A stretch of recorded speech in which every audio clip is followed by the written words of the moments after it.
Bem-vindos à segunda videoaula de animação 3D para a geração de sinais de Libras para a suíte VLibras. Nesta videoaula iremos aprender alguns conceitos de animação 3D e também um pouco sobre a interface do programa Blender. Para animar um objeto 3D, precisamos entender quais as propriedades desse objeto e como ele se relaciona com o espaço e o tempo. É essencial entender que estamos trabalhando em um espaço tridimensional, onde largura, altura e profundidade são nossas medidas, e que no Blender nomeamos elas de coordenadas globais x, y e z.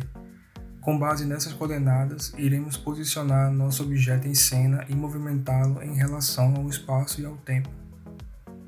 Para nos ajudar a entender o fluxo do tempo dentro do ambiente 3D, é usado uma linha do tempo, que demarca as posições de um objeto em relação ao tempo. Essa linha do tempo nos permite ainda controlar a velocidade do movimento, que varia de acordo com a distância dos keyframes, que são os pontos-chave de movimento de um objeto, que agora se torna fixo em relação ao tempo. Agora vamos entender um pouco como se organiza a interface do Blender para animação, lembrando que essa interface foi personalizada especificamente para este projeto. As funções da barra lateral à esquerda são voltadas para a renderização, ou seja, a criação do vídeo do sinal após a animação. A parte central, onde está o avatar Ícaro, é a nossa área de visualização da cena. É aqui onde iremos manipular nosso avatar 3D para a criação do sinal. Na parte de baixo temos a linha do tempo, com todas as linhas referentes a cada bone ou osso do nosso avatar, e que podemos manipular todos ao mesmo tempo ou cada um individualmente em relação ao tempo, como por exemplo mexer só um braço e deixar todo o corpo parado. Agora precisamos entender algumas regras que são essenciais para a implementação do sinal no sistema VLibras. Ao animar um sinal no nosso arquivo com o avatar Ícaro, temos algumas diretrizes que devem ser seguidas para padronizar e adequar nosso sinal para quando ele for implementado no dicionário de sinais. A primeira regra é nunca mexer na malha do personagem, ou seja, nunca manipular a roupa, cabelo e a pele do personagem. Só podemos manipular os ossos que darão movimento. Outra regra importante é sempre deixar um espaço de 20 frames iniciais e 20 frames finais com a pose padrão do personagem. Para isso, iremos copiar todos os keyframes do início, clicando no primeiro frame da linha do tempo e apertando Ctrl C para copiar. Ele seleciona todos os frames abaixo dele. Depois de copiado, avance 20 frames para frente e cole pressionando Ctrl V. Faça o mesmo no final do sinal. Copie todos os frames finais e volte 20 frames e cole. Isso deixará o avatar na pose padrão, que é a pose neutra sem nenhuma indicação de movimento, onde o avatar estará com o braço para baixo e sem expressão. Isso é importante para a implementação e serve para ajudar na junção de um sinal com o outro. Também é proibido manipular os objetos em volta do avatar. São eles que dão a configuração à cena e não podem ser alterados ou excluídos. Então bastante cuidado quando for selecionar os bones do avatar e não mover os objetos de configuração. A última regra é sobre a nomeação do sinal.